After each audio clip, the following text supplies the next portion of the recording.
जो आकाश के समान सर्वत्र व्याप्त हैं, नील मेघ के समान जिनका वर्ण है, अतिशय सुंदर जिनके संपूर्ण अंग हैं, जो योगियों द्वारा ध्यान करने पर प्राप्त किए जाते हैं, जो संपूर्ण लोकों के स्वामी हैं, जो जन्म मरण रूप भय का नाश करने वाले हैं, ऐसे लक्ष्मीपति कमल नेत्र भगवान श्री विष्णु को हम सब प्रणाम करते हैं।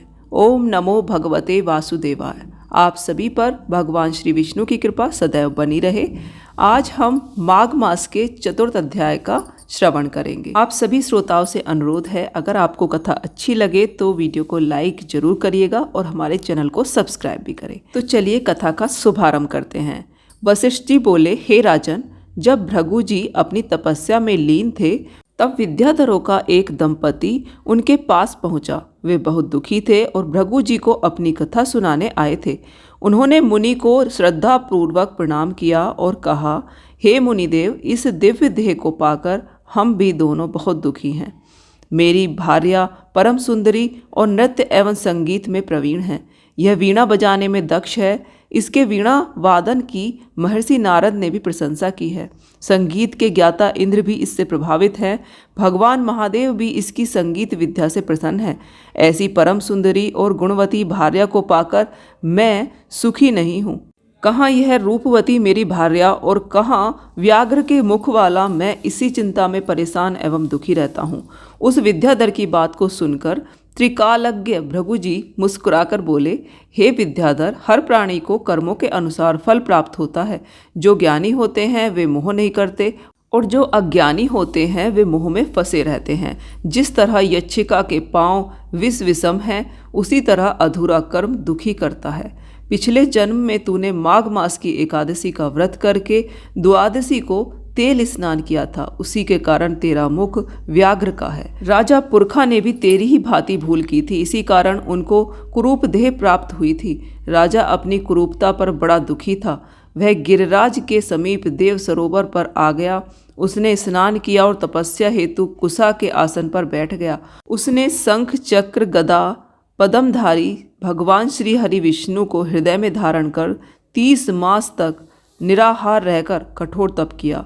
भक्त वात्सल्य भगवान श्री हरि राजा की तपस्या से प्रसन्न हुए। उन्होंने राजा के सम्मुख प्रकट होकर कहा, हे राजन, मैं तेरी तपस्या से बहुत खुश हुआ।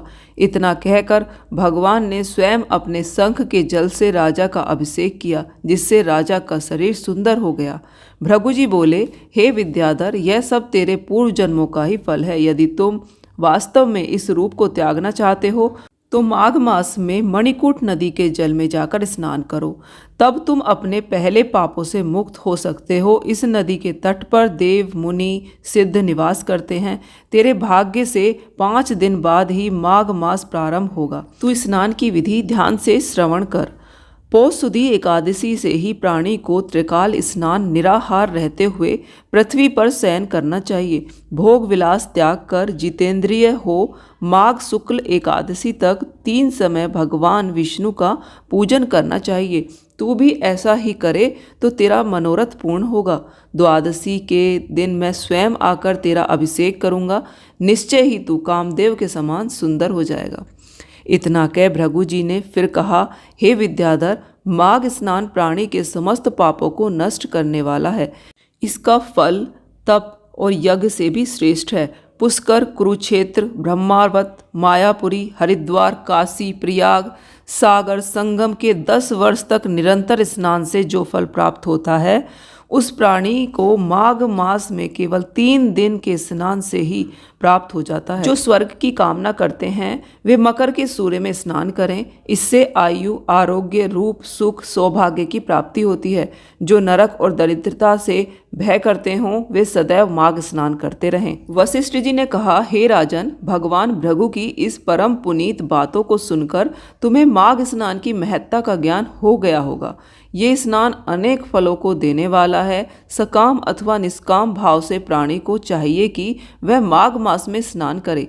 उसे इस लोक में समस्त सुखों की प्राप्ति होगी और वह परलोक में भी समस्त सुख पाता है। माघ मास के स्नान से पुण्यों की वृद्धि होती है और समस्त पापों का क्षय होता है। सतयुग में तप, त्रेता में ज्ञान और द्वापर में कर्म फल देता है। उसी तरह माघ मास स्नान सभी युगों में श्रेष्ठ फल देने वाला है। यह स्नान समस्त वर्ण और सभी आश्रम वालों के लिए फल देने वाला है। वशिष्ठ जी बोले, हे राजन, भृगु जी के समझाने पर उन विद्याधर ने अपनी स्त्री के साथ आश्रम के पास झरने में ही विधि पूर्वक स्नान किया। भृगु जी की कृपा से उसे सुंदर देह प्राप्त हुई और उसका दुख दूर हो गया।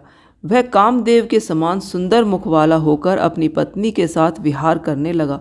तपस्या पूर्ण करके भृगु जी अपने शिष्यों सहित पर्वत से उतरकर अपने आश्रम को चले आए।